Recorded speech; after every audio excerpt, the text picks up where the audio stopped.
अपूर्णांकाची बेरीज वजाबाकी गुणाकार शिकलो, पण ज्यावेळी अपूर्णांकाचा छेद समान असतो त्यावेळी बेरीज वजाबाकी गुणाकार करणं सोपं जातं. पण आता या अपूर्णांकाचं तुम्ही वाचन करा. सांगा बरं अपूर्णांक काय आहे? 3/4 वजा 5/8.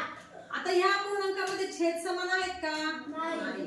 तर अपूर्णांकाची बेरीज वजाबाकी किंवा गुणाकार करताना अपूर्णांकाचा छेद समान असणं गरजेचं आहे. तर आपल्याला अगोदर छेद समान करायचे, तर त्यासाठी आपल्याला ट्रिक वापरायची. पहा, आपल्याला यांचा गुणाकार करायचा आणि यांचाही गुणाकार करायचा.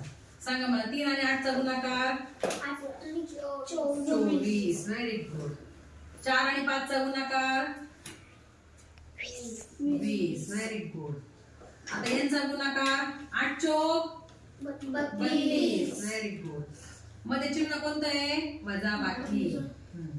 आता 24 वजा 20 छेद 32. हा, सांगा मला 24 मधून 20 गेले 4 छेद 32. याला आता आपण पूर्ण भाग देऊ. 4 1 4 8 याचं उत्तर आलं काय? वाचन करा. 1/8. Very good. अशा प्रकारे आपल्याला अपूर्णांकाची भिन्न छेद अपूर्णांकाची बेरीज वजाबाकी आणि गुणाकार कोणतंही उदाहरण आलं तर आपल्याला हे ट्रिकने जायचंय. याचा तिरकस गुणाकार करायचा.